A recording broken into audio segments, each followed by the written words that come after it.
Hello everyone, a very good morning. Welcome back to our YouTube channel Nidhi Yadav education. I hope you people are doing well. So चलिए शुरू करते हैं हमारा आज का ये करंट अफेयर्स का MCQ सेशन, जो कि आप लोगों के लिए काफ़ी रेलेवेंट रहने वाला है. एंड इन सभी क्वेश्चंस को प्रैक्टिस कीजिएगा. आपका जो भी स्कोर आए इसको कमेंट बॉक्स में ज़रूर बताइएगा. आज का हमारा फर्स्ट इंपॉर्टेंट क्वेश्चन है, which country is likely to become the first to lose its all glaciers due to global warming. Global warming के कारण कौन सा देश अपने सभी ग्लेशियर खोने वाला पहला देश बन सकता है? ऑप्शंस हैं Laos, Venezuela, Brazil and Chile. तो इस क्वेश्चन का जो करेक्ट आंसर है दैट इज ऑप्शन बी. ये साउथ अमेरिका की कंट्री है वेनेजुएला, जो कि अभी जो डेटा पब्लिश हुआ है उसके अकॉर्डिंगली ये माना जा रहा है कि वेनेजुएला पूरे वर्ल्ड की पहली कंट्री बन सकती है जहाँ पर जिसने अपने सभी ग्लेशियर को खो दिया है, जहाँ पर जो ग्लेशियर्स हैं वो डिसअपियर हो चुके हैं. आप इसमें मैप में यहाँ पर देख सकते हैं वेनेजुएला को. वेनेजुएला साउथ अमेरिका की एक कंट्री है और 2011 तक जो 6 टोटल ग्लेशियर्स हैं वेनेजुएला में, उसमें से 5 डिसअपियर हो चुके हैं. तो एक इम्पॉर्टेंट न्यूज़ है. और अगर आप अपने आंसर राइटिंग प्रैक्टिस कर रहे हैं मेंस के लिए, तो उसमें भी इस डेटा को यूज़ कर सकते हैं, लिख सकते हैं, क्योंकि काफ़ी ही इम्पॉर्टेंट ये इन्फॉर्मेशन है ग्लोबल वार्मिंग से रिलेटेड, क्लाइमेट चेंज से रिलेटेड. सेकेंड क्वेश्चन है, recently the Sariska tiger reserve is seen in news is located in which state.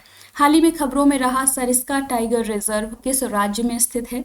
Options are Rajasthan, Gujarat, Madhya Pradesh and Uttar Pradesh. तो इसका आंसर है ऑप्शन ए. राजस्थान में ये लोकेटेड है सरिस्का टाइगर रिजर्व. बहुत इंपॉर्टेंट है. इस तरीके से डायरेक्टली मैच द फॉलोइंग के फॉर्म में या फिर लोकेशन पूछ ली जाती है एग्जामिनेशंस में. सो आपको टाइगर रिजर्व्स पता होने चाहिए. और क्योंकि ये सरिस्का टाइगर रिजर्व अभी न्यूज़ में है, यहाँ पर सुप्रीम कोर्ट ऑफ इंडिया ने, जो राजस्थान गवर्नमेंट है, उसको ये कहा है कि सरिस्का टाइगर रिजर्व, ये जो प्रोटेक्टेड एरिया है, उसके सराउंडिंग एरिया में माइनिंग को बंद किया जाए. तो इस तरीके से ये जो रिजर्व है वो न्यूज़ में है.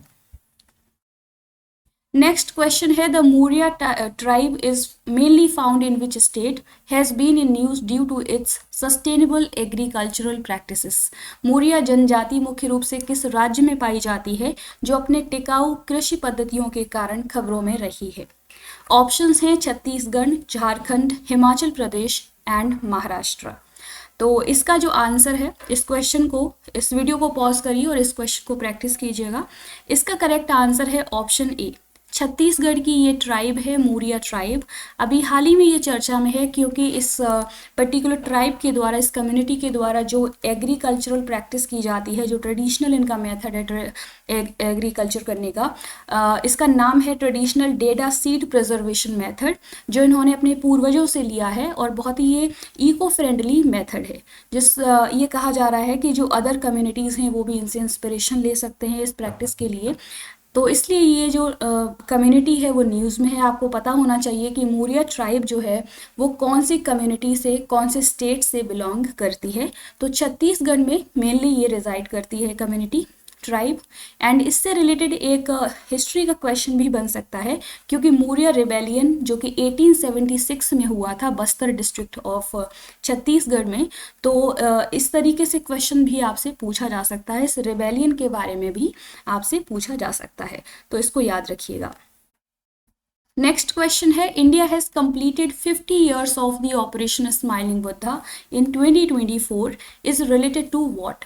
भारत ने 2024 में ऑपरेशन स्माइलिंग बुद्धा के 50 वर्ष पूरे कर लिए हैं. इसका संबंध किससे है?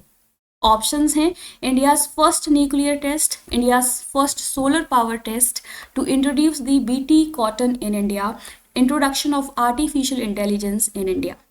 आपको बताना है कि इसका करेक्ट आंसर क्या है. तो इसका करेक्ट आंसर है ऑप्शन ए.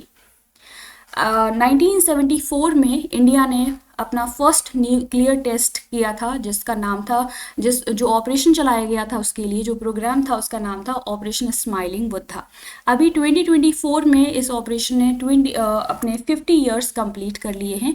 और ये इंडिया का फर्स्ट न्यूक्लियर टेस्ट था. न्यूक्लियर क्लब में अपने आप को एंटर करने के लिए पोखरण में ऑपरेशन स्माइलिंग बुद्धा को कंडक्ट करवाया गया था. और अभी 2024 में 50 years कंप्लीट हो चुके हैं. आपको इसके बारे में पता होना चाहिए। ऑपरेशन स्माइलिंग बुद्धा जो है इसको लीड किया था doctor H N. Sethna and doctor R Raman ने, और इसके काफ़ी सक्सेसफुल रिजल्ट्स भी रहे थे। इसके अलावा इसी टेस्ट के साथ जो इंडिया है, हमारी कंट्री है, वो बहुत ही इम्पॉर्टेंट एक कंट्री बन गई थी जिसने न्यूक्लियर टेस्ट साइन किया था, और तो इसके लिए जो ऑपरेशन है वो बहुत ज़्यादा इम्पॉर्टेंट है। इसके अलावा 1998 में एक और ऑपरेशन चलाया गया था जिसका नाम था ऑपरेशन शक्ति, तो ये भी आप लोग याद रखिएगा। नेक्स्ट क्वेश्चन है, through which constitutional amendment act the national commission for backward class is given the statutory status. किस संवैधानिक संशोधन अधिनियम के माध्यम से राष्ट्रीय पिछड़ा वर्ग आयोग को वैधानिक दर्जा दिया गया है? ऑप्शंस हैं 100th constitutional amendment, 101 constitutional amendment and 102nd constitutional amendment, 104th constitutional amendment. इसका जो करेक्ट आंसर है दैट इज ऑप्शन सी। 102वां जो कॉन्स्टिट्यूशनल अमेंडमेंट हुआ था, तो उसी के दौरान जो ये कमीशन है, ये जो बेसिकली अमेंडमेंट हुआ था वो 2018 में हुआ था, और उसके थ्रू जो ये कमीशन है national commission for backward classes, इसको स्टैट्यूटरी का दर्जा दिया गया था, इसको लीगल स्टेटस दिया गया था।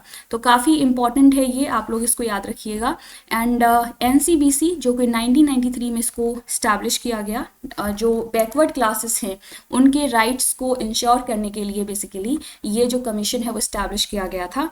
एंड अभी हाल ही में न्यूज़ में है क्योंकि NCBC ने रिकमेंड किया है कि पंजाब और वेस्ट बंगाल में पब्लिक एम्प्लॉयमेंट में जो OBC कम्युनिटी है उनका जो कोटा है उनको दिया गया है उसको बढ़ा देना चाहिए, उनके रिजर्वेशन को बढ़ा देना चाहिए, तो इसलिए ये चर्चा में है, आपको पता होना चाहिए। एंड जो ये NCBC है वो हमारे कॉन्स्टिट्यूशन के कौन से आर्टिकल में मेंशन है, तो ये भी आपको फैक्ट पता होना चाहिए। ध्यान रखिएगा, आर्टिकल 338B जो है वो NCBC से रिलेटेड है, यानी कि national commission for backward classes से रिलेटेड है। Very very important guys. तो ये इस तरीके से हमारे 5 क्वेश्चंस हैं जो कि आज हमने प्रैक्टिस किए हैं। आई होप आपको ये वीडियो जो है वो पसंद आई होगी। आपको ये वीडियो कैसी लगी अपना फीडबैक कमेंट बॉक्स में ज़रूर दीजिएगा। एंड अगर आपको ये वीडियो पसंद आती है प्लीज़ इसको लाइक कीजिए, शेयर कीजिए एंड सब्सक्राइब कीजिए हमारा channel mission IAS and PCS। इसी तरीके से डेली बेसिस पर इन क्वेश्चंस को प्रैक्टिस करते रहिए, पढ़ते रहिए। मिलते हैं अगले वीडियो में विद अनदर 5 इंपॉर्टेंट क्वेश्चंस। तब तक के लिए thank you, take care, bye bye.